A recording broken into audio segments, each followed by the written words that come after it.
Good morning, everyone. This is Nikachu, Merfolk Master, and we are here with day 137, or no, 136 of Coffee and MTG, the morning talk show where we discuss all things Magic the Gathering. So if you've got any questions or any discussion topics, you bring them on, and both myself and the community will have a great talk about it. And also the second half of the show, we do Decklist review. Oh yeah, if you've got the 75 that you want some feedback on, you bring it to both myself and the community, and we'll help find the cards, the win condition, the better mana base, and we'll fix it up. And so, like we do every single weekday on twitch.tv/Nikachu MTG at 9 o'clock a.m. Central Standard Time, let's brew up the coffee and brew up the Magic conversation. So good morning, everyone.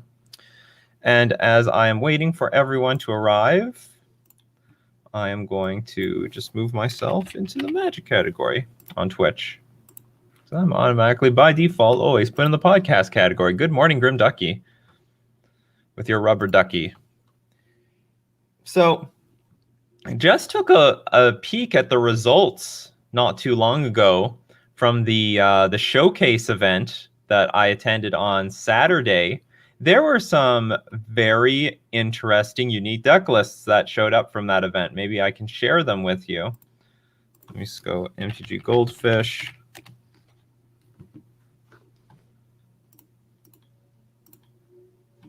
There are some surprises, some things that are not a surprise whatsoever. Some new deck lists. Unique archetypes that made the top 8. Where is it? Here we are. Found it.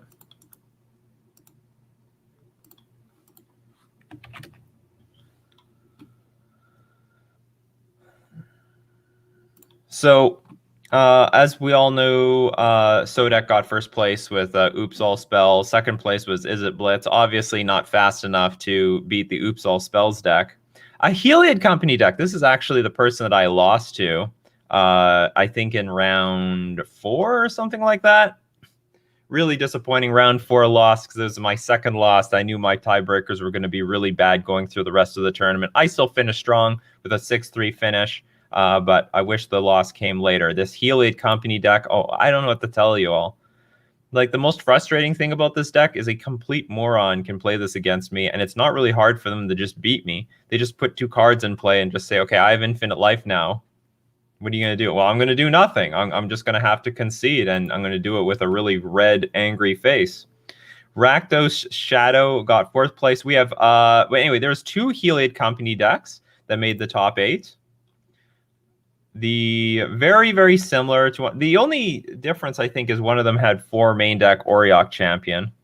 Walking Ballista, Arbor Elf, Giver of Runes, Auriok Champion, Conclave Mentor, Heliod, Ranger, Captain of Eos, Skyclave, Apparition, and Spike Feeder. Did the other one, what was the difference between this one and the other one?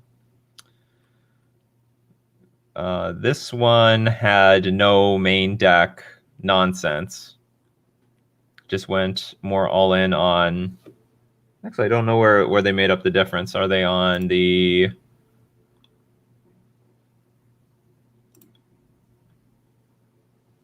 No, they both have the Arbor Elf plan. Okay, one was playing less Giver of Runes and less Skyclave Apparitions for those Auriok champions. Well, it sort of paid off for them because there were a decent chunk of red-black decks, and you see this Rakdos Shadow, still like the premier sort of Death Shadow. You could even Death Shadow deck to play. Basically acts pseudo like a prowess deck with Monastery Swiftspear, but is more Death Shadow with Crocs, Scourge of the Skyclaves, Death Shadow, and Bullmac Courier. So good morning, everyone. We're just looking at the top 8 of the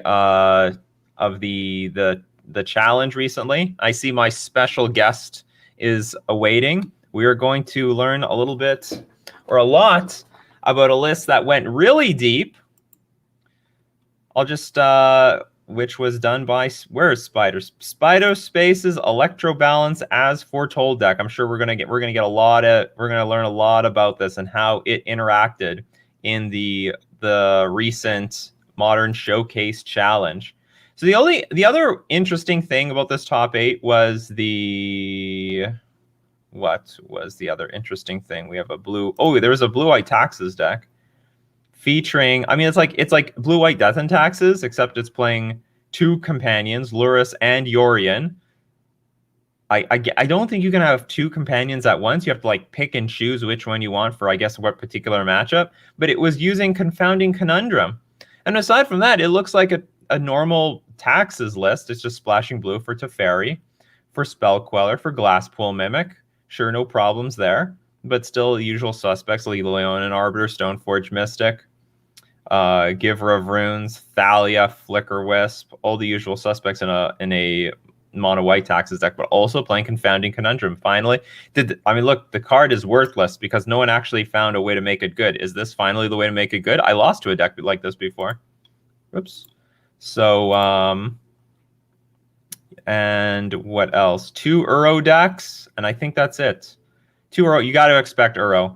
You have to have a plan for the Uro Omnath decks. If you don't, it's asking too much to say you hope to dodge them, because I will play. I mean, when I played, I faced 2 out of 7 Uro decks, and I heard people had like between 4 or 5 matchups against Uro decks. Uro is more or less everywhere, and you can just briefly look down. Uro.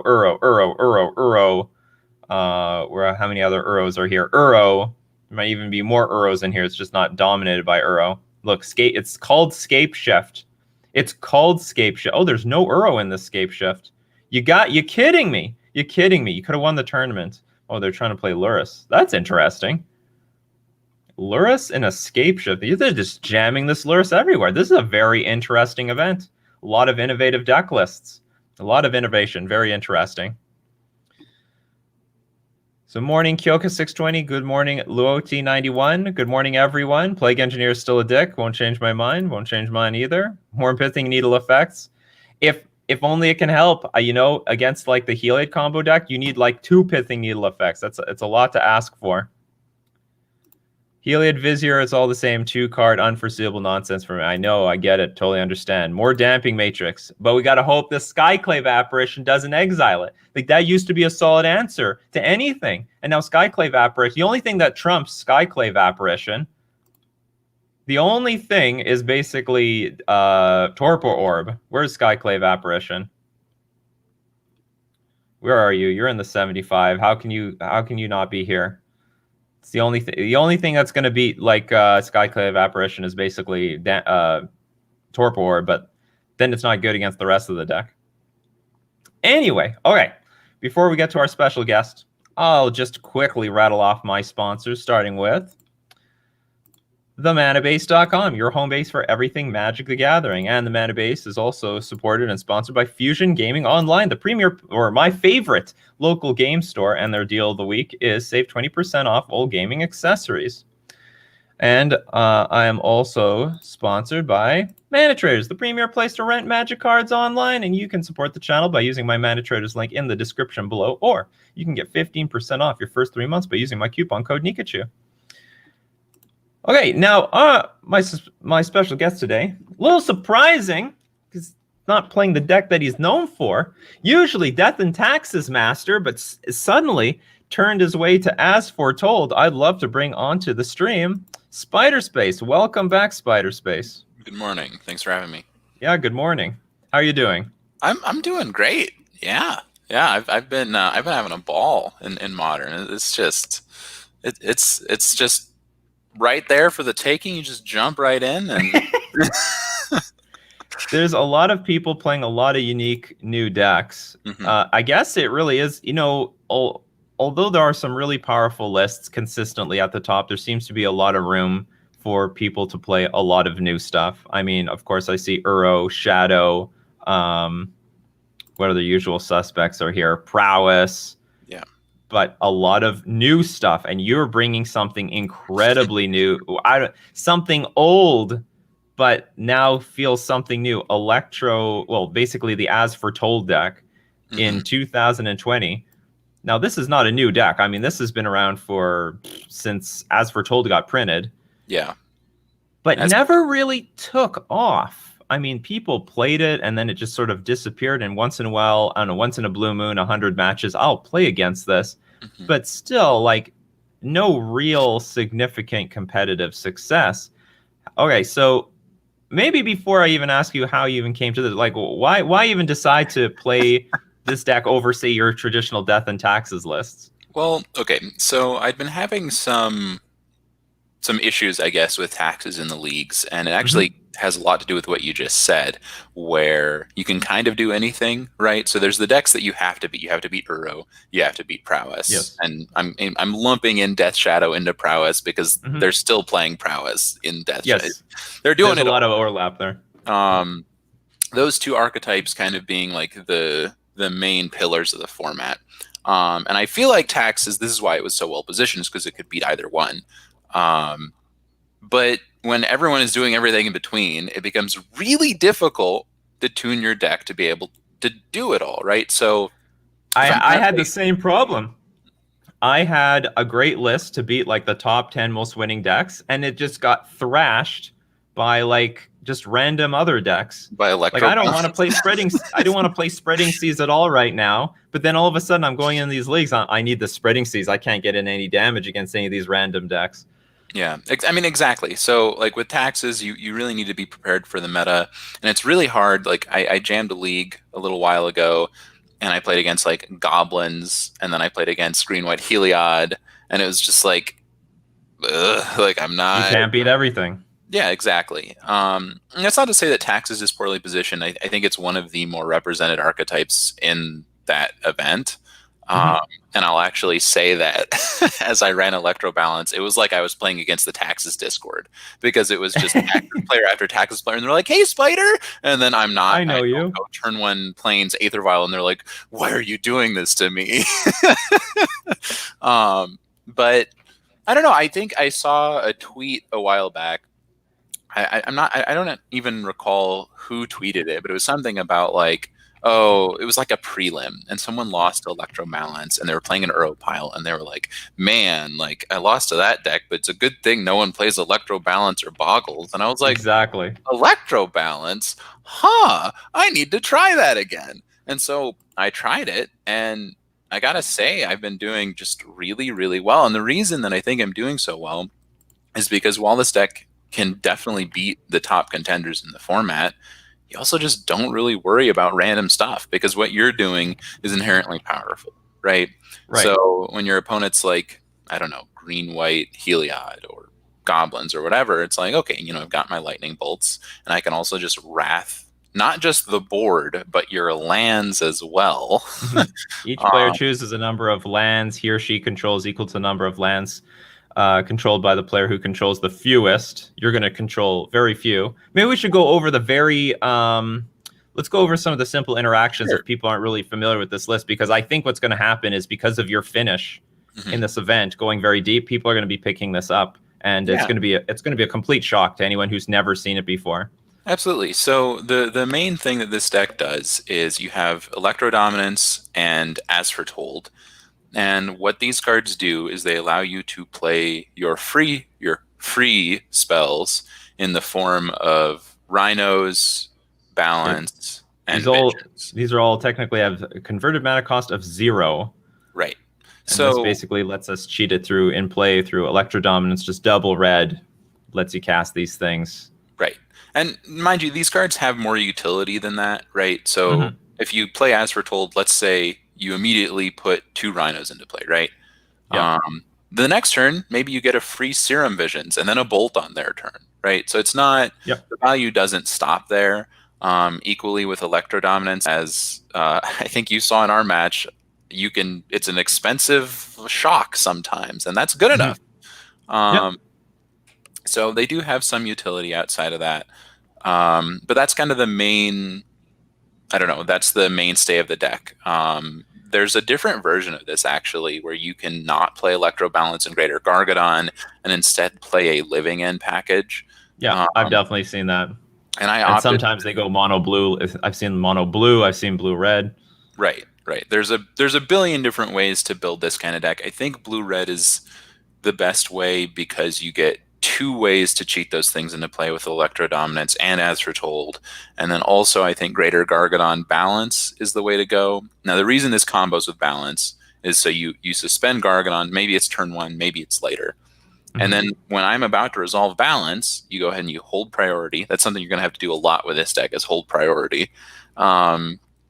and then you just sack out all your stuff. So like the best situation is I have As Foretold. I'm about to resolve balance, restore balance, and then I just sacrifice all of my lands to Gargadon. If I have any creatures in play, I sacrifice those. Yeah. I empty my hand as much as possible. Maybe I even have some things hiding in suspend for next turn, like Ancestral. And then so I have very few cards in my hand, no lands in play. So your opponent loses everything, and then you have As Foretold. You're still playing the game, and you also are about to have a giant Gargadon come down and kill them. Yeah, and remember, things that come off suspend have haste. Right, exactly. That's not intuitive to know. It doesn't really say that on the card. It does not. And I also actually kind of, I think the first time I resolved a Crashing Footfalls with this deck, I was like, wait, why don't my Rhinos have haste? It's like, oh. Yeah, not quite the same. But I will say that I think if there's anything I'm good at in deck building, it's streamlining a deck. So I think that's what I've done here. I've just put a bunch of, made it as clean as possible. We've got 4 Serum Visions, 4 Opt to find whatever we need to find. 4 Do Lightning. people have less than these? Yeah, I think some people will play Sleight of Hand. They'll play weird numbers of them. Right. Okay. You These have are the superior. Maybe no one looked into Opt the moment it got printed back in Dominaria. I mean, maybe you could even play more draw spells than this. I've opted, I've got a couple of 1-ofs in this deck in Brazen Borrower and Yes. As well as Finale of Promise. And these cards serve super different purposes, but Finale is just kind of some inherent value built in. Worst case scenario, maybe I pay 3 mana, I get an Opt and a Lightning, or a Serum Visions and a Bolt, or an Opt and a Serum Visions, and that's reasonable. Best case scenario, you get back your Rhinos and also Bolt something, right? Because this also gets those free spells. Right. And then the Brazen Borrower is just a answer that problematic permanent. So, if you're playing against, for instance, Merfolk, right? One of the problem permanents for this deck is Aether Vial, because your balance doesn't hit it. Correct. There's also creatures that bring stuff love back. that Aether Vial. Exactly. So, if you have like a Worm Coil Engine, if I restore balance, you're going to get some stuff back. If you have a Planeswalker, any of these things, balance misses it. So Brazen Borrow is that perfect thing of like, hey, I'm going to put that back in your hand, and then I'm going to get rid of all of your lands. And you probably have to discard that card too. So it just kind of, ties up any of those issue cards in game 1 if they show up. And then the other thing that I've added is 3 Force of Negation. Now this is your main interactive spell, but it's not always doesn't always actually look like that. And what I mean here is, yes, I can force your Teferi Time Raveler, right? And that's a problem card for this deck, and I'm going to force it every time. But the thing that you can do, especially like let's say I'm playing against Uro, right? And just quickly, just because if anything were to come off suspend, they basically can't get cast because if a Teferi Time Raveler is in play. Yeah, it also stops Electrodominance from putting that card into play. You may cast a card with Confirm Echo. Oh, is that how it works? Yeah, so okay. The card, I think it's put on the stack at instant speed there, so it's like going to go like Electrodominance, and then the other card resolves first. However it works, Teferi screws it over. Yeah, it doesn't. Teferi doesn't stop As Foretold, so it stops half of your deck. Okay, but it's still an issue. Even if he's just coming down and stopping you from casting more things, you're playing a control deck. Maybe they path one of my Rhinos and Teferi bounce the other one, and all of a sudden I'm in a tough spot. Nobody likes Teferi Time Raveler. No, nobody does. especially this list. So anyway, Force helps with cards like that. But the nasty thing that you can do if you're playing against counter spells is just cast Electrodominance on their turn. Yes. And then they go to counter it, and you go, haha, Force. Gotcha. Gotcha. And so... and they can't even use their own Force. This is sort of a rare control/combo deck that gets to use force proactively to defend their plan. Exactly. Very rare. It's pretty nasty. And you have enough blue cards for force, and you also just, the card disadvantage really doesn't matter with cards like Balance. You have Ancestral Vision in your deck to draw more cards as well. You have to play Ancestral Recall in your deck for 0 mana. Exactly. So it's like, who cares if I lost a card? I just resolved the key card, and that's just like, bye-bye. GG. The Treasure Cruise days are back. Yeah, exactly. I will say this deck has a lot of really tricky lines, in particular with Electrodominance, because it's at instant speed, right? Yeah. So I'll give you an example. Let's say I don't have Greater Gargadon suspended. I can't do the whole, I'm going to sack all my lands. What I can still do is, let's say I'm at the end of your turn, you're tapped out, whatever. I know the coast is clear. I go to Electrodominance. I'm going to go crack a fetch land with that on the stack. In response, I'm going to use this to balance. So the land is not in play, which means I have one less land.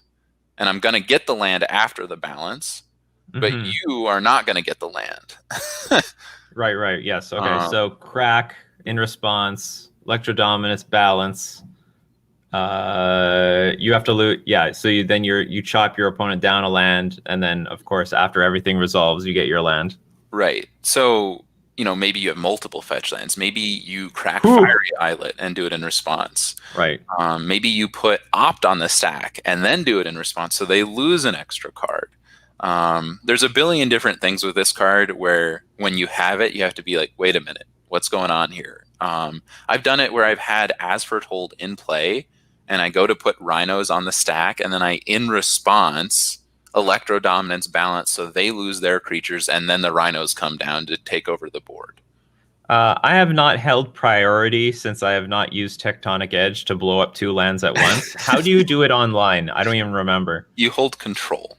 You just hold control? Yeah. Okay, so for anyone interested in playing this deck online, you better make a note. If you want to hold priority, you hold control first before you start taking any actions, and then as you take actions while holding down control, it will just never give priority to your opponent. It seems to be very important to getting the full value out of this deck and all the nuances.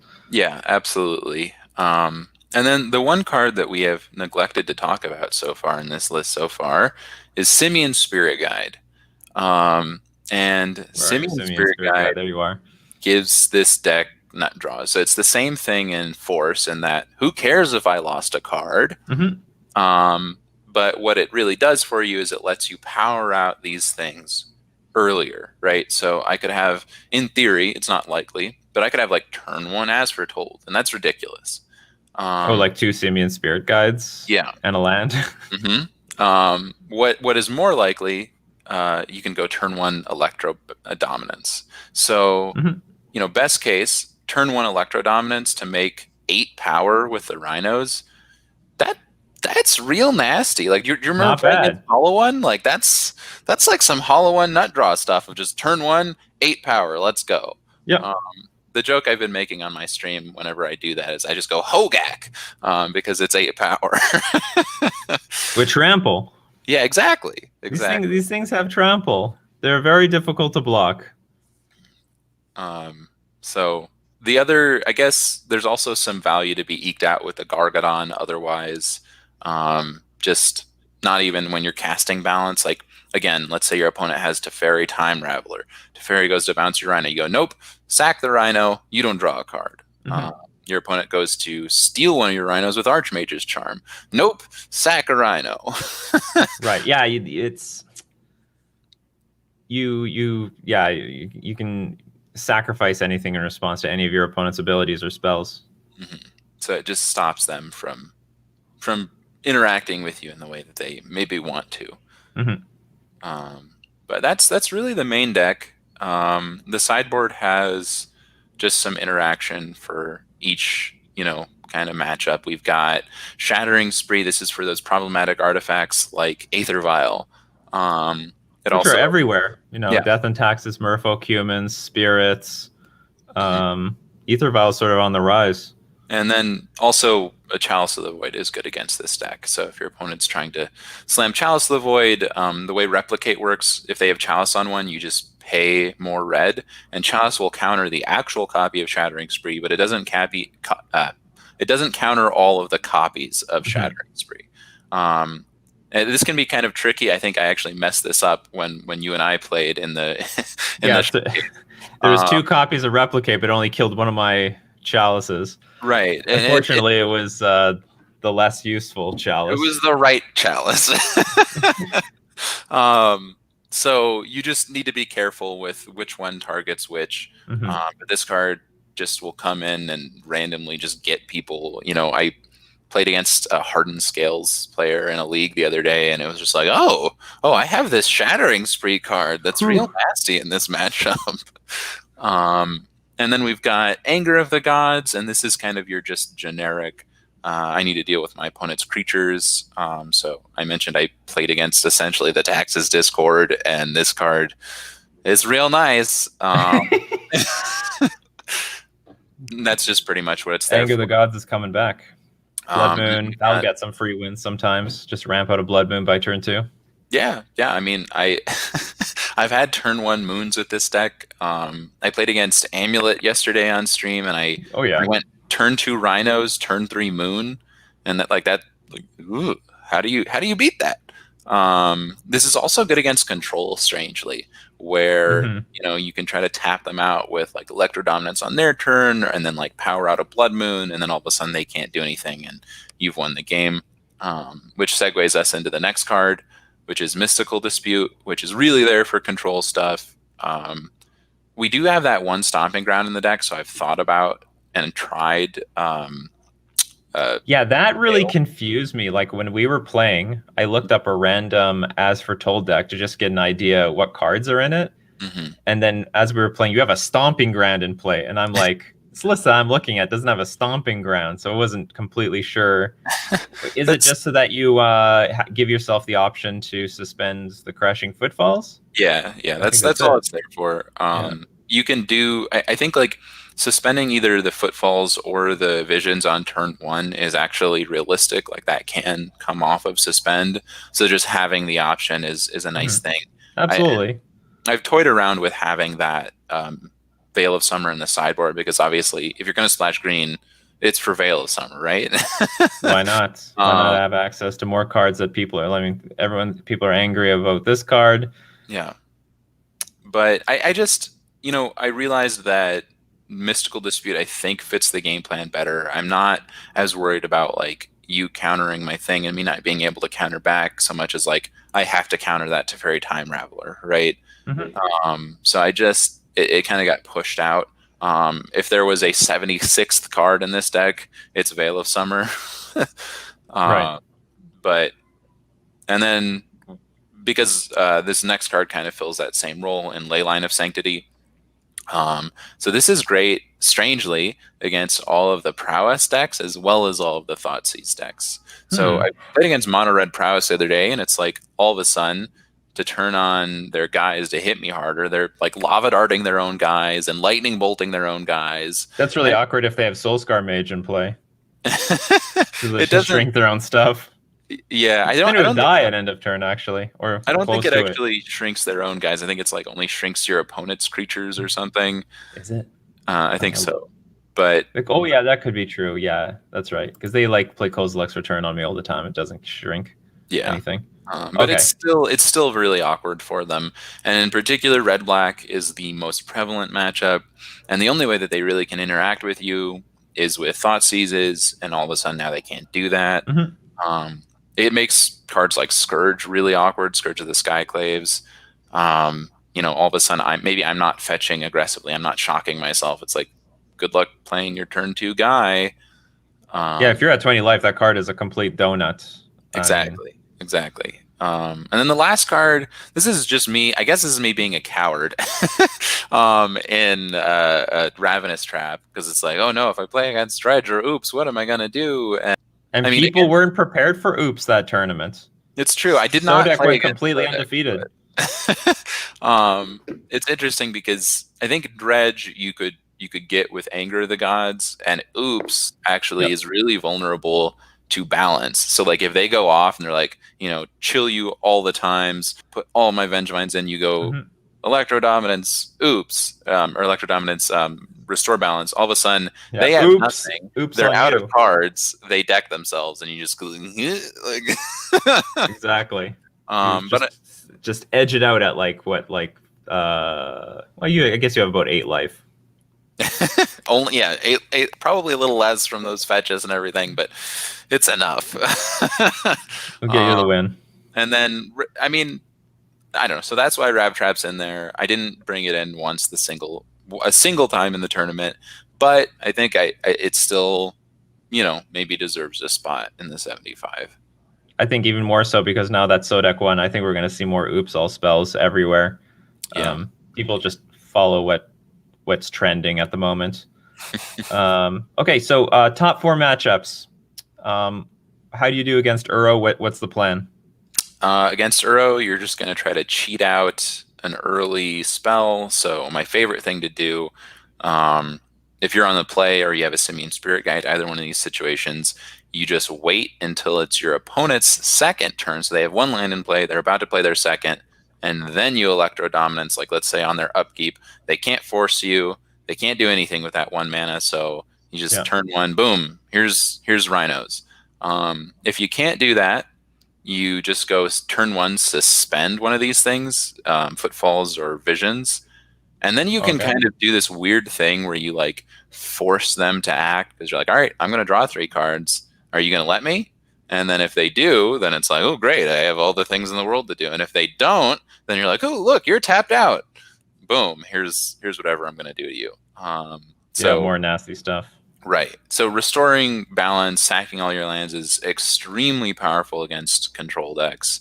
I had an opponent resolve and they tapped out and they were like, haha, I have Uro in play. Put another land in play. And then I was like, okay, sack all my permanents, restore balance. Nice extra card and extra land. So it can line up decently against them. I think that matchup is slightly favored for us. They can certainly just go like force, remand, you lose, right? Okay. But I think that especially if they're inexperienced, if your opponent taps out, you can just, the signal is clear. Let's go. You're out of here. I think prowess, in particular, the red-black matchup is. I think that's maybe my worst matchup I've played against, and I don't even think it's a bad matchup. I think it's like real close to 50-50. Mm-hmm. And the reason being is that, Scourge can outsize your Rhinos, and outsizes your bolts. Same thing with Death Shadow. So that's an issue. But of course, wrathing their board is good for you. So you end up with these really strange spots where your opponent will like get like a 7/7 Scourge, and they like Thoughtseize and shock and all these things, and then they don't kill you, and then you just go end step, put all of my Rhinos into play, and then kill them. So it's this really strange kind of back and forth because there's actually a lot of burn in this deck between Bolt and Electro Dominance. You have reasonable amounts of reach. Yeah, this deals damage. I mean, if the game goes long, you can shoot them for 4, 5, or 6. Yeah. What's the most you shot anyone with this card? I think I've done it for 7 actually. Holy cow! Because it can, like a lot of these sort of combo control decks. I mean, the game can go long, so you'll have the mana available to use this as just a very serious. I don't want to say like a fireball. Yeah, it's a fireball. And I think I once killed a shadow player by going Electro Dominance for 4, and then the spell that I played off of it was a lightning bolt. Right. So I think that matchup is close in particular because they have those Thoughtseizes. But post board, if you have a Leyline in your opening hand and you've got a good combo style hand, there's really just nothing that they can do. And when you're playing against the other versions of prowess, it's way easier, right? So I don't know if you've heard me complain about mono red prowess as a Taxes player, but I hate playing against mono red prowess, like the Obosh. I also hate. I mean, I hate Lava Dart. I mean, I've had to completely warp my own Merfolk deck because of Lava Dart. Exactly. I don't know. I cannot beat the mono red Obosh deck. It seems like anytime I play any deck, I just lose to it. And finally, I found a deck where they just don't have a snowball's chance in hell. It's just like, what are you gonna do? You know, like you played all your creatures, they're gone.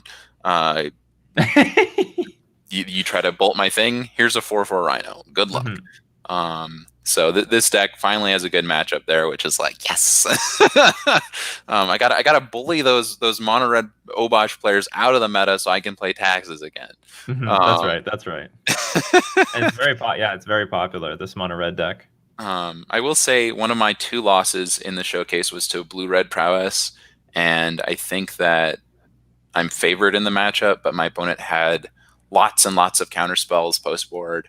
I think in one of our games they disputed me twice, and what is the 1 mana spell pierce? They spell pierced me twice as well in one game, and it was just like, all right, I'm gonna lose. Izzet is more of the Delver style, right? Although it's more fast, and it's blue disruption, and they've got things like Op themselves to make their hands more consistent. Right. So, I mean, if there was a worse matchup, it's got to be Grixis Death Shadow, but that deck is not around really. It's like dead. I haven't seen it for a very long time. Exactly. So I think this is really well positioned because of that. I don't know if you're looking at Amulet. The balance plan is really good. If your opponent like Pacts, then you just blow up all the lands and they can't pay for the Pact. How you do against the Heliod Company deck? I haven't actually played against it too many times with this. I think it's fine though, because I'm hoping you have a good matchup because I want that deck hated out of the format. I think so. I mean, your balance doesn't hit Heliod, but you've got Bolt and you've got Anger in the board and you've got a main deck sweeper. I think it's fine. I'm sure Blood Moon is good too. I can't be sure, but it might be. I don't know. I haven't actually brought it in. They don't use red mana. They don't use red mana. That's all I can say. They don't use it. The one matchup that I played that is surprisingly close is Tron. You would think that you would just dumpster Tron. That's what a lot of people might have once thought, but then you play against Tron enough times. Oh man, they always have some game. They do. I last night again I played against them on stream, and I won this match, mind you. But I went restore balance on my opponent. I sacked out my lands. They had 2 mana in play. They had 2 Tron pieces, right? And they had to discard 2 cards. And I'm like, oh yeah, I'm in a great spot. Then they go Tron land, and I do it again. And then they go Tron land. And I'm like How do you keep doing that? Tron players, they're very good at top decking. They're very good at top decking. Someone taught them how to top deck very well. I guess so. I won that match by blowing up in total, I guess, 7 Tron lands, and 7 was enough. But post board, you do have Blood Moon, so it's that similar kind of plan that you would have against Amulet of just I'm going to try to get turn 2 Rhinos, turn 3 Moon, and you should just win. Yeah, if you have some pressure along with that disruption, I mean that's usually the recipe to beating Tron. But just disruption with no pressure, they can come back. Because it's like you just said, 3 land drops can put them right back in the game. Then all of a sudden, you could be losing. Exactly. What other top matchup I'd love to hear about? We went over Uro. Do I have something around me? I think there's some combo matchups that could be difficult. Like I played against Storm the other day and they beat me. I think it was very 50-50 of like we're both just trying to do our thing and we have a couple of cards that interact. So it just kind of has to line up in whoever's favor. Like Reman's really good against this deck. If you go like Electro Dominance Rhinos, they just reman the Rhinos and you look real silly. Okay.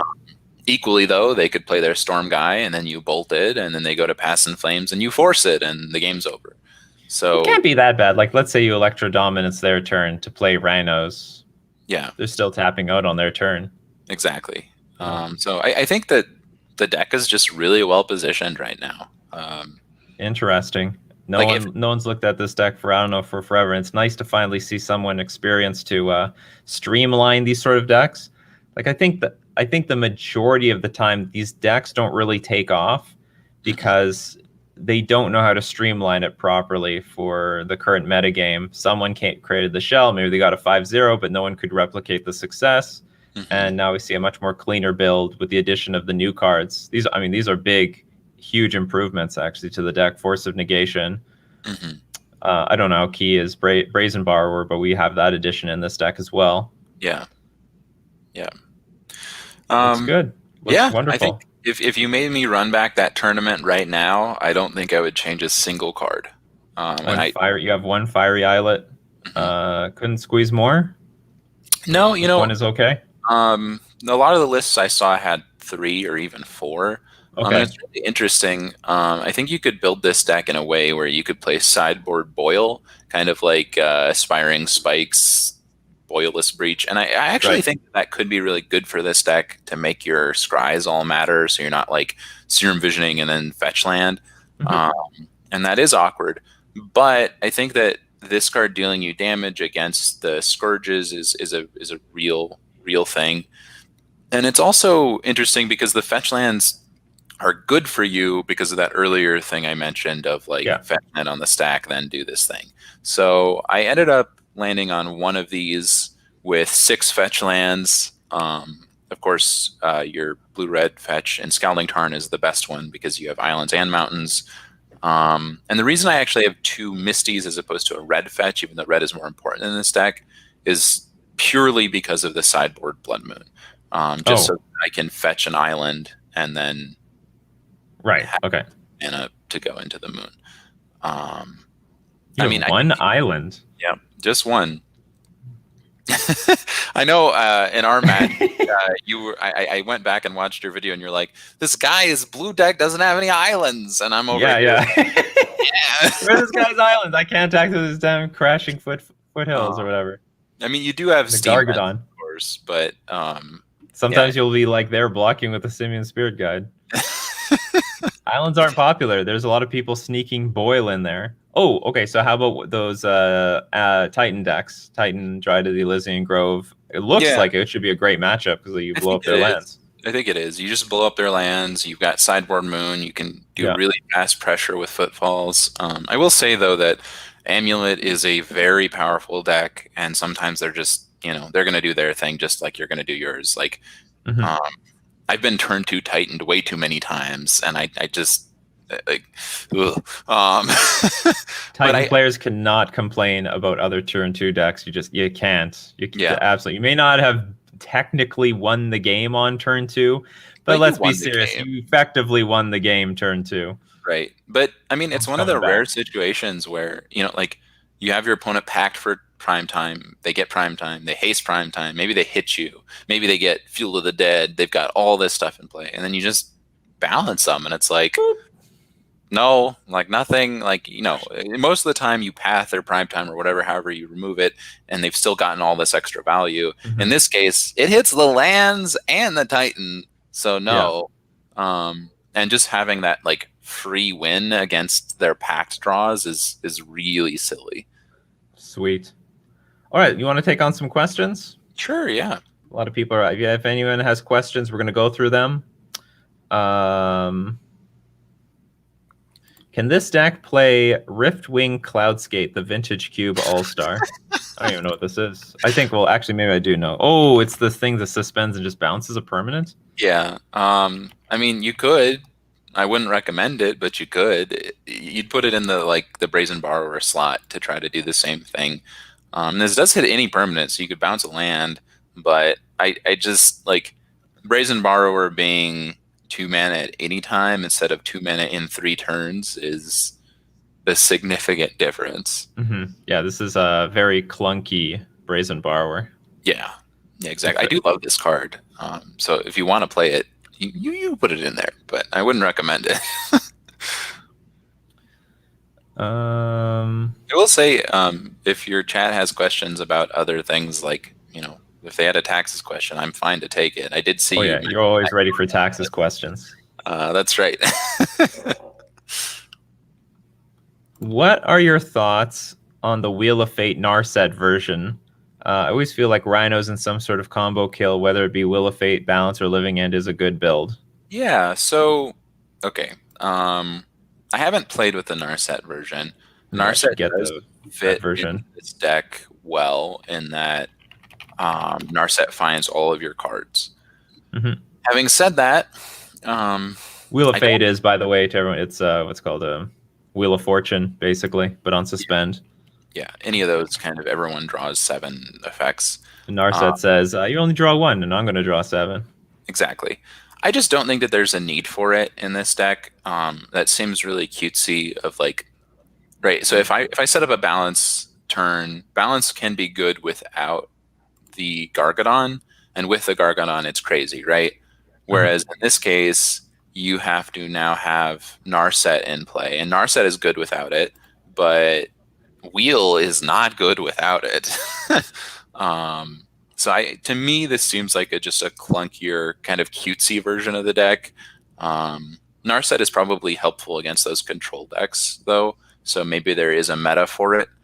Um, I don't like the Living End version because it kind of, you have to put more of the cycling cards in your deck, and while cycling cards are good, I don't think they're as good as Serum Visions and Opt.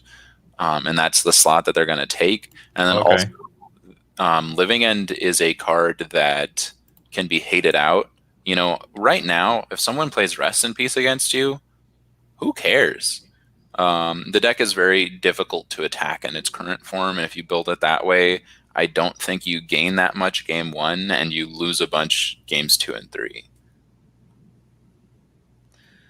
Do you think a budget version could work online? Mostly got to cut fetches and force a negation. Um, So how much value do we get out of this deck if we dump the fetch lands and force a negation?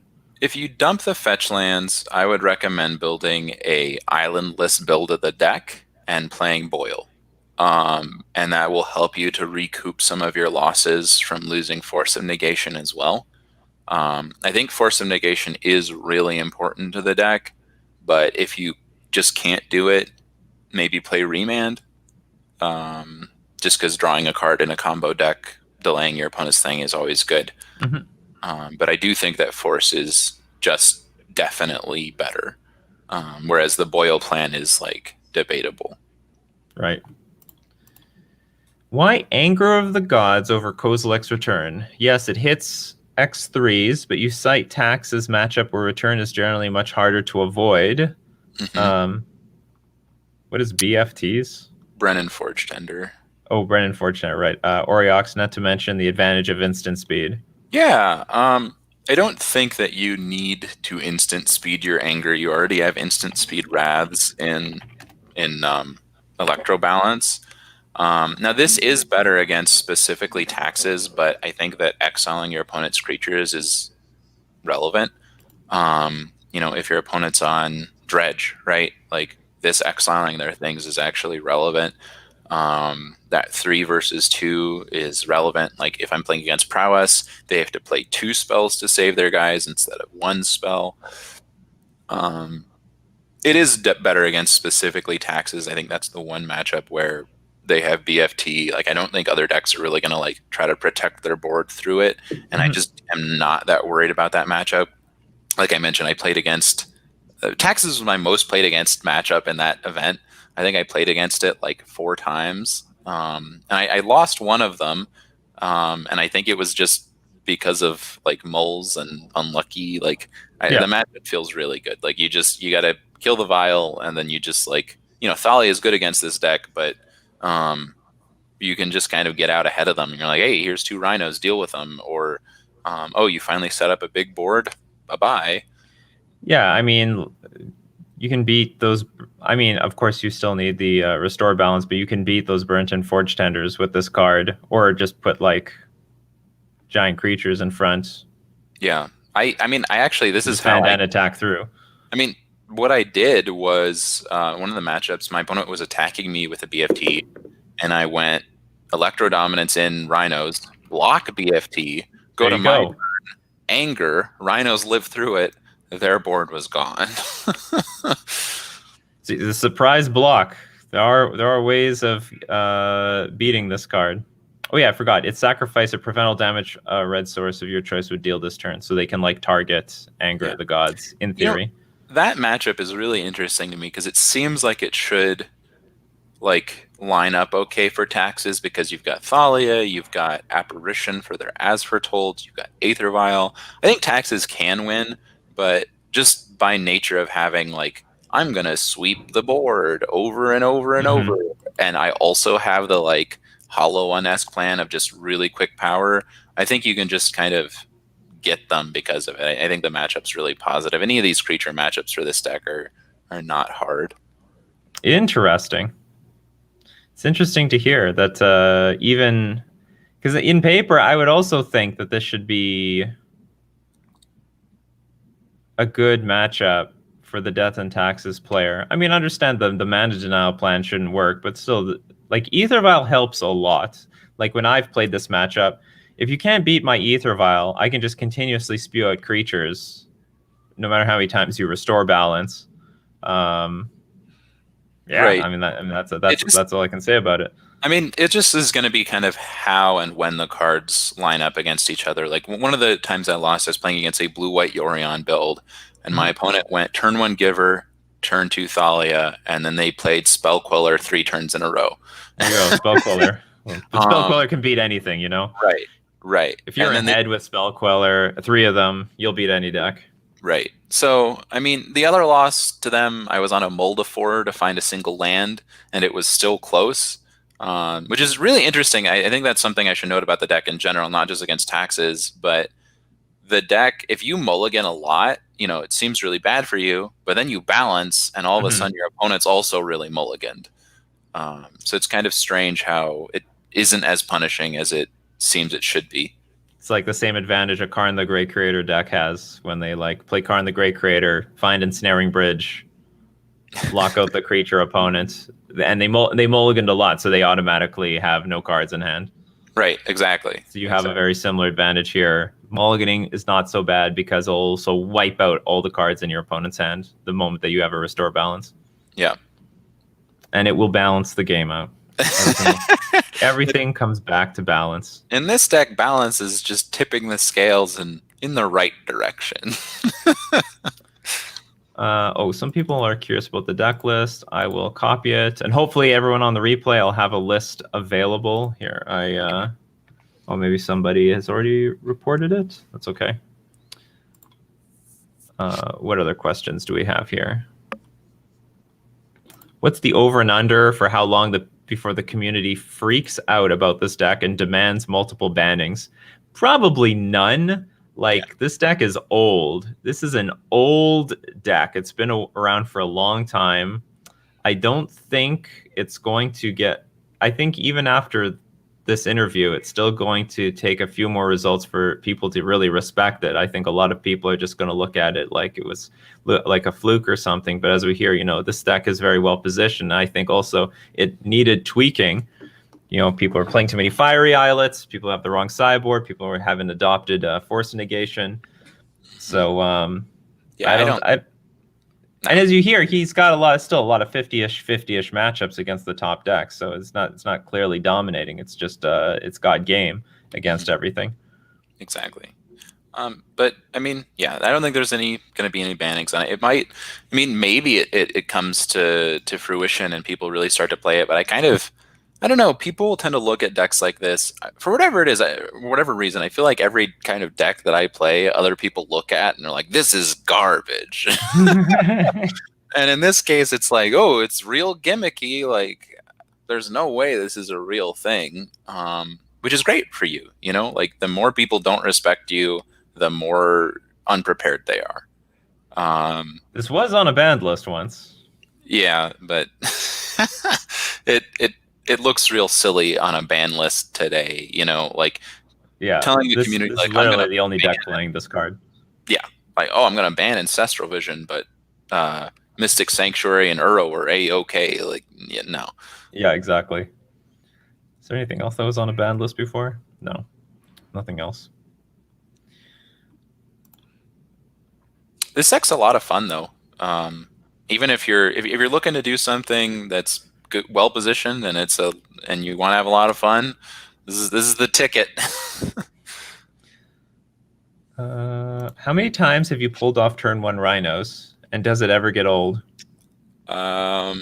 Maybe 4 or 5 in the week and a half that I've been playing it, and it has not gotten old yet. That sounds often too. It demands one Simeon Spirit Guide, a Crashing. So you just basically, I guess you need Simeon Spirit Guide in the. Yeah. No, Simeon Spirit Guide, Crashing Footholds, and Electrodominance in the same hand. Yeah. Or alternatively, you could have 2 Simeons and an As Foretold. Yeah. But I mean, I think I played against what was it? I don't even remember it because the matchup didn't matter. But I had turn 1 Electrodominance Rhinos, turn 2 Finale Rhinos. Like turn 2 16 power. Got him. Got him. The thing I like most about this deck is that it feels very Is It. I have all the cards minus Force and Negation. What are good cards to slot in? Like I said earlier, that's a really important one, but hence why it's $142 for 3 copies. Yeah. But you could try Remand. I would try to play 4 probably if you're. Is there any value to say? Well, what are the normal things you're countering with Force and Negation? The biggest one is Teferi, but it's. I mean, I can't stress how important this card is. Like in this deck, we just talked about Aether Vial a bunch. I would love to snap off a Force of Negation on Aether Vial, right? Mm-hmm. Because it enables the rest of my game plan against you. Right. And there's nothing else that you can do that with.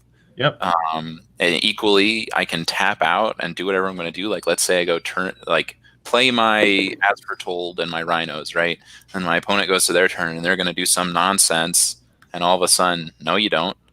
Like I won against Amulet the other day because I had them dead the next turn and they went to Pact and I played Force off of As Foretold and then they couldn't do anything. Mm-hmm. So it's not a card that can easily just be like. I think it's really, really good in this deck. Yeah, and as we said, it protects your own combo at instant speed on your opponent's turn. Not many combo decks can do that. In fact, I don't know. Are there any combo decks right now that can do that? Like Ad Nauseam is the only other deck I can think of that combos off at instant speed, but they don't have. I don't think they have the room for Force and Negation. They don't. Yeah, I think this is the only one. There you go.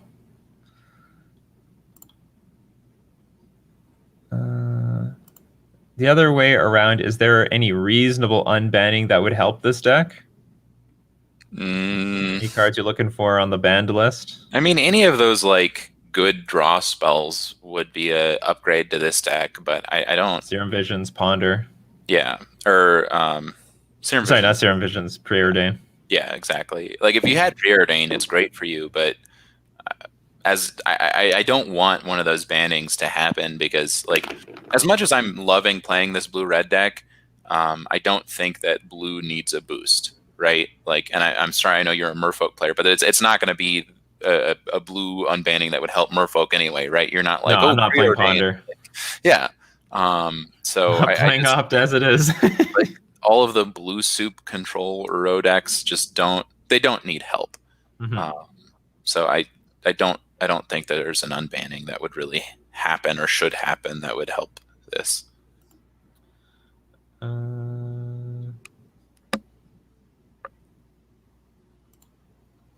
Oops. Where on the Death and Taxes alignment chart would this deck land? Well, there is Restore Balance. So clearly I'm doing this is taxes, right? It's got to be in them like the ultimate tax. You tax them all at once. Yeah, you tax them all at once, and you got Simeon Spirit Guide from Thalia Stompy. Like this is clearly just a chaotic evil taxes build, right? Oh yeah, the Ad Nauseam plays the pack. They're like all in on that combo. This deck is less all in. Right. Well, they win on the spot, so I guess Pact is similar in Force in that case, though. This deck proves that Wizards of the Coast needs to print more control cards. Oh, maybe Dig Through Time? But I everyone mean, would love Dig Through Time. yeah, everyone and their mother would be like, "Ooh, dig through time." But yes, I would play many dig through times. How weak are you to Chalice on 0 or 1? Uh, if your opponent plays Chalice and they know what you're doing, it should be on 0. Um, and it is very good against you, which is why I have those sideboard cards for it. It's kind of difficult though. Like if your opponent doesn't play it out right away, you can kind of sneak stuff in underneath it. So it's But we've possible also you could like ramp with Simeon Spirit Guide. right. So like, I mean, in theory, I could go turn 1 rhinos in response to your Chalice on 0, Mhm. and that could very well just be good enough. But the Shattering Sprees are there specifically for that kind of thing. Is Chalice the Void popular right now? I actually haven't paid attention to other decks. How would you feel about it? You've been up against a bunch of stuff. I have not seen it very often. I don't know. Actually, maybe E-Tron could be difficult because they have Chalice and Thought-Knot Seer. But that deck's very unpopular right now. Right.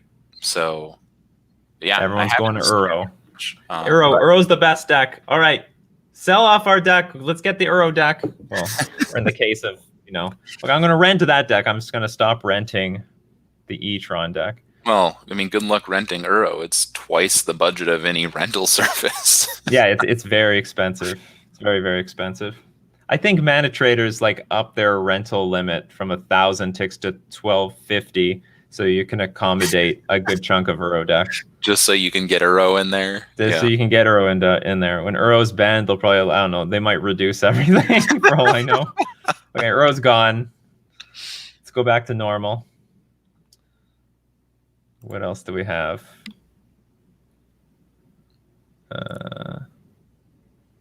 But yeah, belated. Oh, Sleight of Hand and Serum Visions would have to be banned in order for Ponder and Preordain to be unbanned. Probably not. Like, no. because if they unban, if you unban Ponder and Preordain, you probably effectively ban Sleight of Hand and Serum Visions for the most part. You would just never play those cards if those ran. Like, the only deck that would want them is some kind of like Turbo Xerox thing, which isn't, I don't think there's any strategy that really does that effectively now. Like, Storm is probably the deck that would get the biggest boost, maybe Ad Nauseam as well. Which are both fine. Like, honestly, I wouldn't care about those that much in that position, but like, I don't want my Uro opponents to have Sleight of Hand or to have Ponder or Preordain. Like, that's horrible. Is there any space to main deck a repeal like Storm does? That would just take your Brazen Borrower slot. And the reason I chose Borrower instead is because it actually can pressure your opponent. So you'll have these rare games where, you're just attacking with a 3/1 and you've got some lightning. Like, the deck has a lot of reach in the burn package. So this being a 3/1 flyer is actually relevant. Right.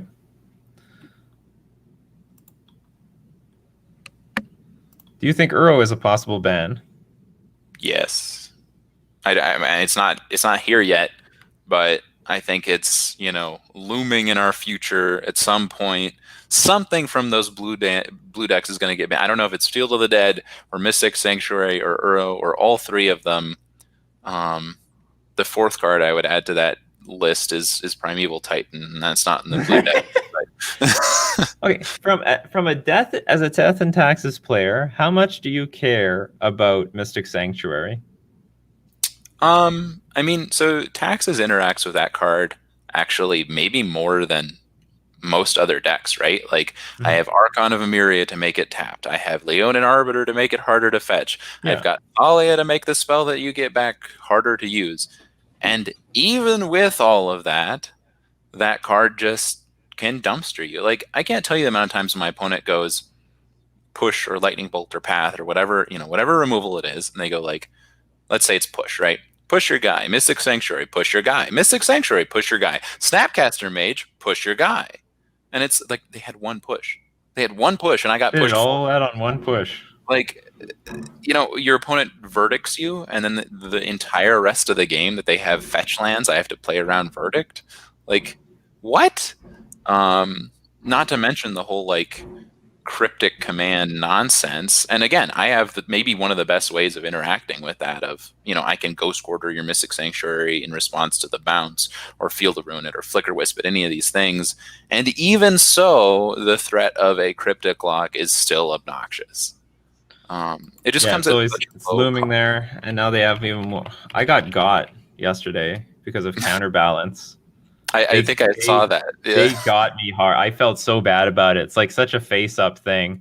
I try to counter a Jace the Mind Sculptor with Force and Negation, and they have all these Force Negations in their graveyard, and they just fetched for Mystic Sanctuary, put a Force Negation on top, flipped it to Counterbalance. My Force Negation got countered. Okay, everything I planned for turns in advance were useless. Just useless because I underestimated Mystic Sanctuary with Counterbalance.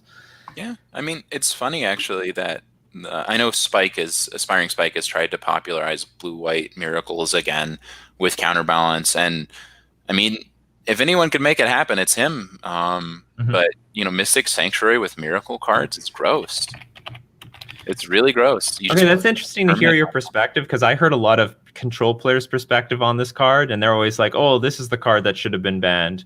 This and that. But I also feel like when people of their own archetype, they don't really objectively state the true cards that should be banned. They want to protect the really good card and say, no, this is the card that should be banned. Stay away from the real problem. Because at least from a Merfolk perspective, I feel like I've just exiling the graveyard, I feel is enough interaction for me to defeat this card. I mean, I can beat this card. It's not that I can't. It's just obnoxious. I'm sure it's the same for you. Like, you're bringing in relics and stuff to beat it, and that's fine. But the moment you pop a relic, it's like, oh, look, Lightning Helix back on top. Yeah, it comes back. And it's 3 life, another 3 life. Like, it just says, I am drawing the best card in my deck next turn. That's what it says. So... Ghost Quarter them. Make that one. Is Ghost Quarter a May? No, it is a May. It is a May. It is a May. So Field to ruin them. No, I mean, actually, I kind of like Ghost Quarter because your opponent's like, all right, Mystic Sanctuary, get back Cryptic, and you're like, Ghost Quarter you, and they're like, not Cryptic. You're like, Ghost Quarter you again? How far do you want to go? Yeah, Ghost Quarter is a May. You may search your library, but Field to Ruin is a must. Yeah, it is. But it's will actually search your library. These cards are a really notable interaction with Cryptic Command and Mystic Sanctuary, because your opponent likes to go, tap your team, bounce Mystic. If you blow up Mystic Sanctuary or otherwise remove it, they don't tap your team. It's gone. It's out of there. It only has one target, and you're fizzling the target. So... I never looked at it this way. Mystic Sanctuary is mystical tutor. It's just for your graveyard. Yeah, I mean, your library. Yeah, you can't reasonably do it for like those 1-0s in your deck. But I mean, I think I got you to do a deck tech on my like Luris control stuff, or like you looked at Inverter for me as well, and I'm playing Thought Scour, and then all of a sudden you just Mystic Sanctuary. You're like, hey, thank you, Thought Scour. So it kind of turns it more and more into something like this. But it's just that the opportunity cost is so low. I guess the biggest cost is people are now playing Boil because of it.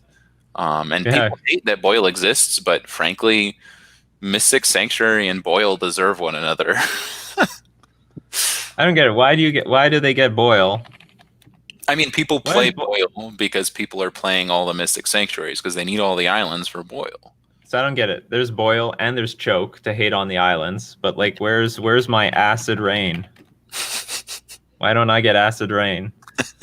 Well, they do have Flash Fire.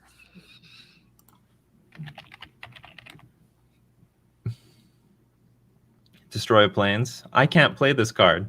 It's Destroy All Planes. I'm so happy no one plays this. Every time I'm playing Taxes, I'm like, I have all planes. And there's like somewhere in the back of my head, what if I get Flash Fired? I've never been Flash Fired. I've played Modern a long time. I've played a lot of Mono White.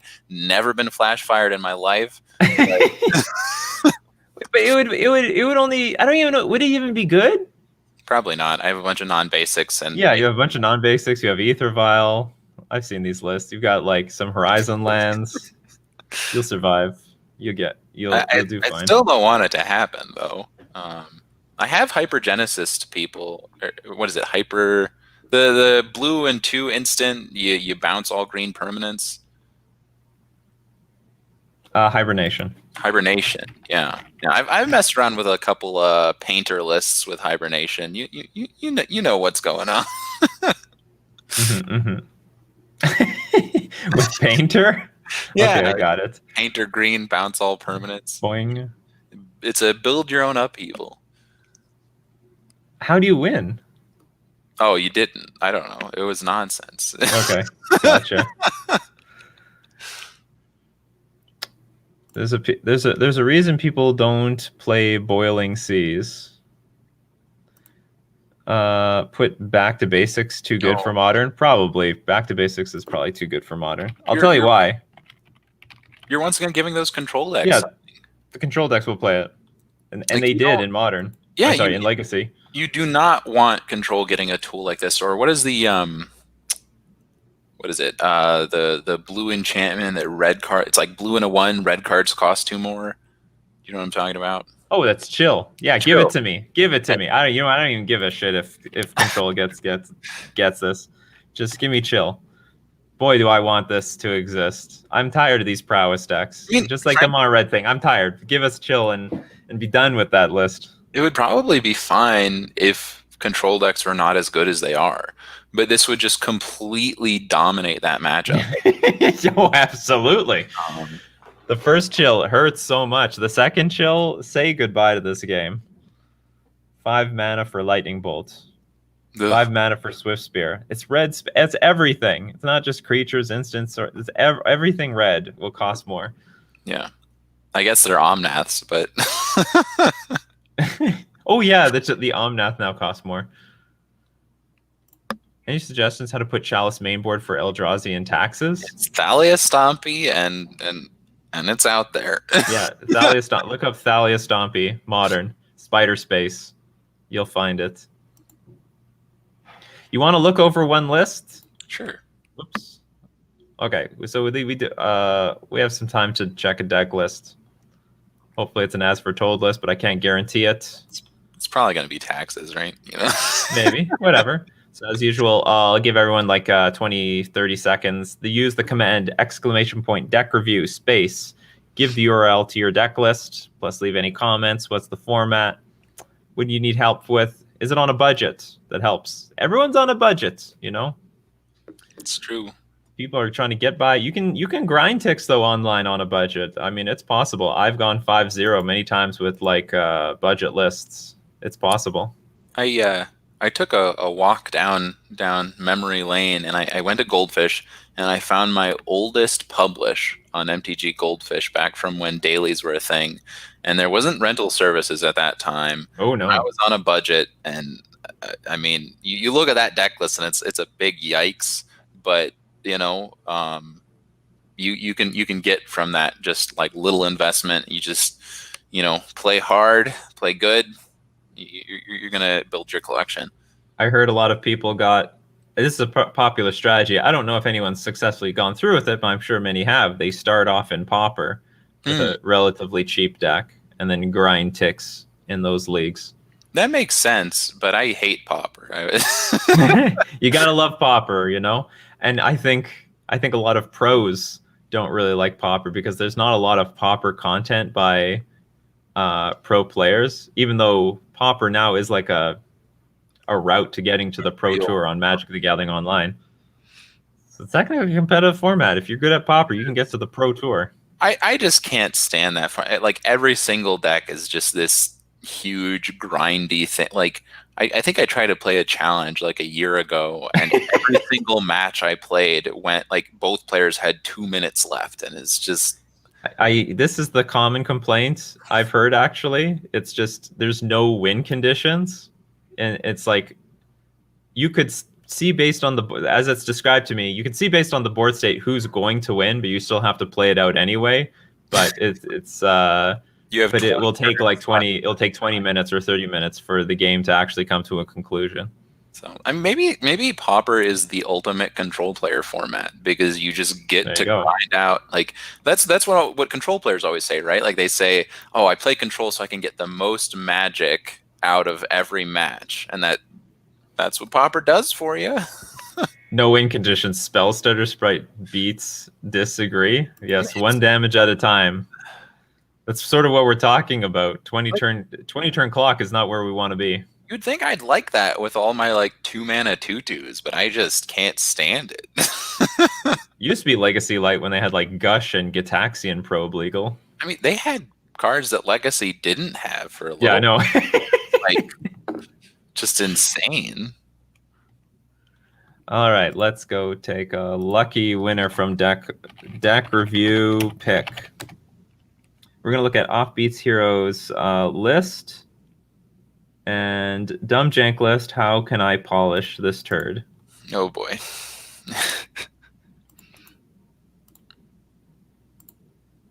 The tax Offbeats part of the taxes Discord, they usually give me some real good stuff to look at. I had someone donate to put a Triome in a taxes list, and the way you got it was you played Flagstones. You play a second Flagstone, sacrifice it, go get that Triome. Oh, that's the only way to get the Triome? To play 2 Flagstones or to naturally draw your Triome? Okay, we've got some Sigarda list. Spellskite to protect We Don't Know Yet. Sylvan Caryatid, Thrun the Last Troll, Sigarda, host of Herons, flying for hexproof, spells and abilities you control, your opponent's control can't cause you to sacrifice permanents. Angel's Grace, Path to Exile, Plunge into Darkness. Okay, I don't know this card. Choose one, sacrifice any number of creatures, then you gain 3 life for each sacrifice creature, or pay X life, then look at the top X cards of your library, put one of those cards into your hand, remove the rest from the game, and entwine. Wait, I have to read it again. You can sack any number of creatures, then you gain 3 life for each one sacrificed, or you have the option to pay X life, then look at the top X cards of your library, put one of them into your hand, remove the rest from the game. Okay. So you can pay 2 mana, and then, I don't know, pay 10 life, look at the top X cards, choose one. Right. So with Angel's Grace, you can play this, and you get any card out of your deck. That turn. Yes, you lose after that, but yeah, you better win. You're essentially ad nauseing them, right? Yeah. Well, this starts making me think like this deck should have Thassa's Oracle or something. Yeah, probably. Can't you like you can Angel's Grace, Plunge into Darkness, for your entire deck, get Thassa's Oracle, play it, you win. Well, but you just get it until you get that one. Wait, then look at the top X cards. One of them. Yeah, you can just get your whole deck, get Thassa's Oracle, and win. Yeah. This is an overlooked combo. Uh-oh. There's already something similar to this with Spoils from the Vault. I think this is better. I'm surprised. That's really interesting. Okay, you just still need enough mana for it, but it's like 5 mana, whatever. But it's still, well, I don't know. Okay, maybe we discovered like an unseen combo here, even though it's not. This deck's not playing it. Idyllic Tutor, search for an enchantment, Lotus Bloom, Worship, Near Death Experience. Okay, so you want to put yourself to 1. Okay, I see what you're doing here. Oh, you're gonna put yourself to 1 here. That and try to win with this. Nah. The beginning of your upkeep, so you have to pass the turn. Is the black thing an instant? The Plunge in Darkness? Oh yeah, it is actually. Okay. So you can end step. No, but you're like looking for this card. Okay, you have to get this card in play, then you have to do this again. I imagine you're playing this to find the near death experience, right? Ugh. This doesn't work with Worship because Worship says like pay life would still kill you. Yeah, it's only paying life will kill you, damage doesn't. I don't think that near-death experience is a reasonable win condition in Modern. Like that's just not like essentially you're playing Bad Nauseum, right? It's a good way of explaining it, but we do know the win condition. That's Thassa's Oracle. Thassa's Oracle works with this. Yeah. I really wonder, I mean, like, so Ad Nauseam does this with Spoils of the Vault, maybe plunge is just better, or I don't know. Like maybe you could Maybe play you could do both. both. Yeah. You Mm-hmm. know, Mm-hmm. Angel's Grace plus what's the other one? I guess Phyrexian Unlife, Yeah. because you're paying life, you're not taking damage. Gideon of the Um, Trials gets there. yeah, maybe Gideon of the Trials as well. And all you do is you just need enough mana to Spoils of the Vault. Oh no, but you have to name Spoils of the Vault is a bit different. You have to name the card, Right. Well, and you don't spoils necessarily get rid of your library. Whereas this other card, oops, where is this? plunge into darkness. Plunge into Darkness lets you grab the entire library effectively. Yeah. It's really Plunge into interesting. I wonder if there's, I mean, is there any reasonable way to use the front half as well? Probably not.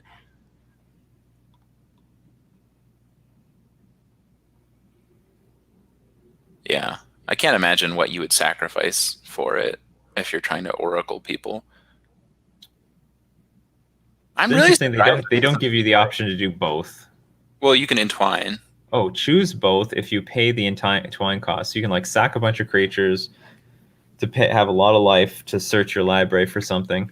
That's what the intended use of this card is, but instead we're just gonna, you know, win the game on the spot. We're just gonna That'll be tutor. the second half. Huh. Yeah, I don't know. I mean, the thing that Spoils does with Oracle, so if you have Unlife out or you've already Angel's Graced, you can Spoils the Vault for a card that's not in your deck, and with the Yeah. Oracle trigger on the stack, you win. But you can do that with this too. I think, like, maybe just play both. Maybe they don't have enough space. Well, it's because they play Ad Nauseam, but like, Oh, so you think this is just a better card than Ad Nauseam itself? I mean, Ad Nauseam costs 5. This costs This is 2 mana. Although you can win. Well, no, maybe you can win. No, you can win with Ad Nauseam on your opponent's turn. You can't win with this on your turn. Sorry, you can't win with this on your opponent's turn because you can't look for You can't look for like say Lightning Storm or Thassa's Oracle and play it. Or you can find those cards, but you won't win with them. It's true. I don't know. I think it's worth it. Like you can reasonably turn 4. Like if you go turn 3, like no mana ramp here. You just turn 3, Phyrexian Life, turn 4, plunge, Oracle, win.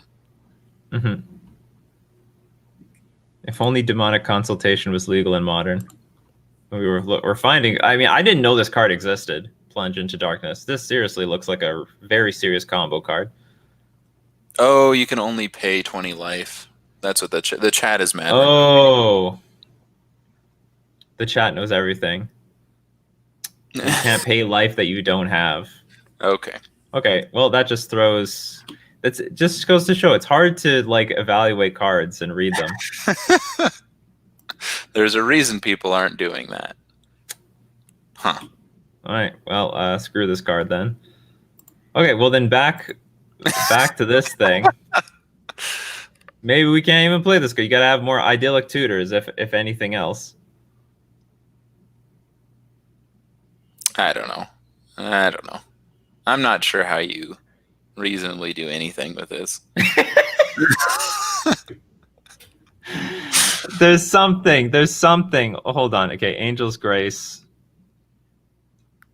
You know, I mean, at the very least, well, I don't want to turn this into one of those, what's it called, pillow fort decks, but it looks like if you're playing so many enchantments, you might as well play the Solemnity Phyrexian Unlife combo. I got it. Children of Corliss with Plunge into Darkness. Children of Cordless? Children of... It's just put Children of K. And it should come. Okay. Sacrifice, you gain life equal to the life you've lost this turn. Oh, yeah.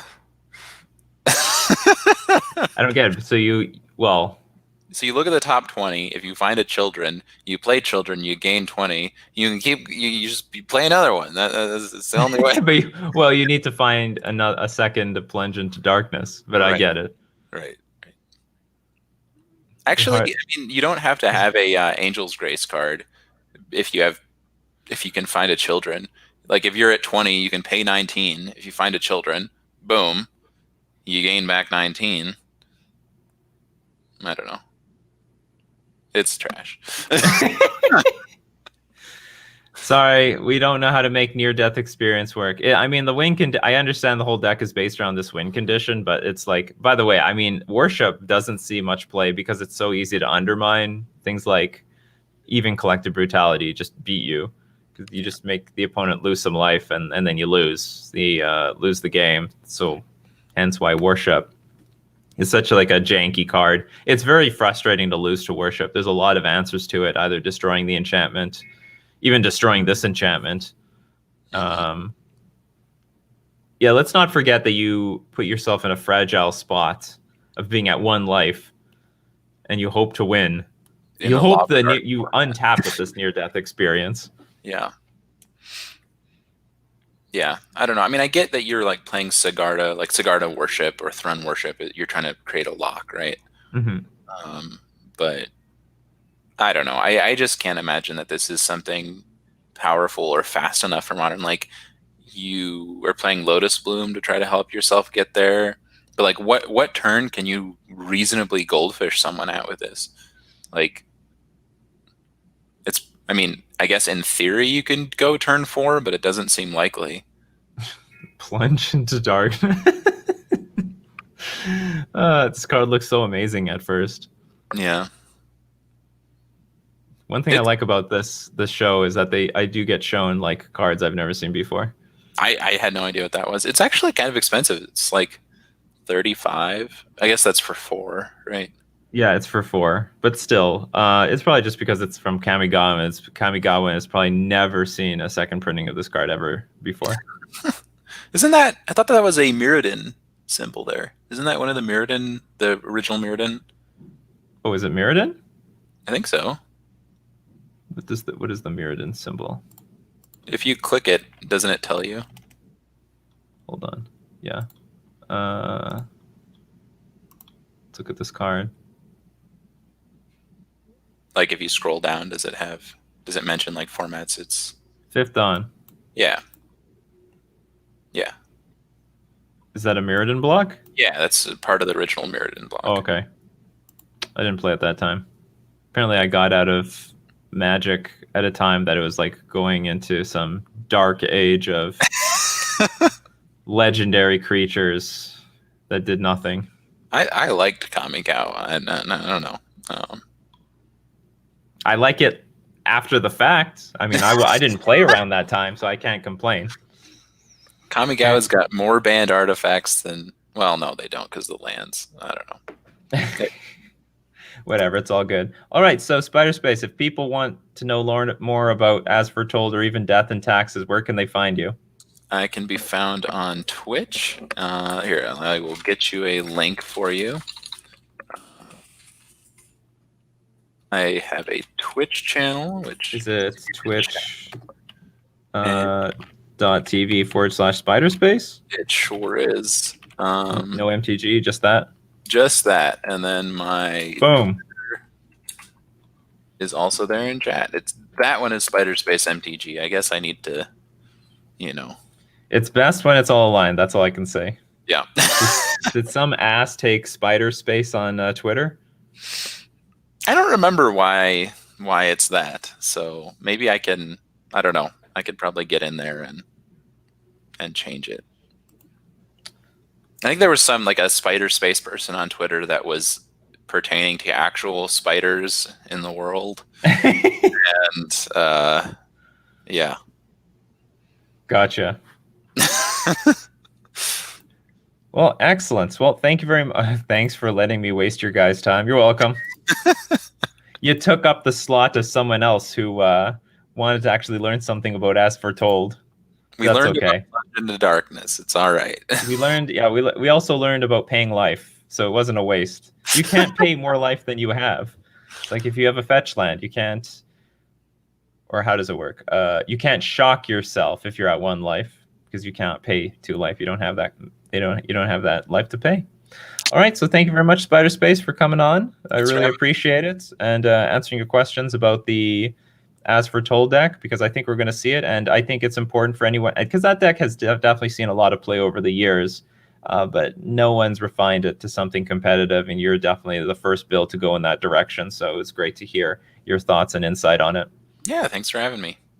And so that's it for Coffee and MTG. So thank you very much, everyone who showed up today. I think we had a lot of fun. I think it was really good that we learned something about As Foretold and all its interactions. So thank you very much again for SpiderSpace for coming by, and I'll see you all at the next cup. So take care, and I see you all next time.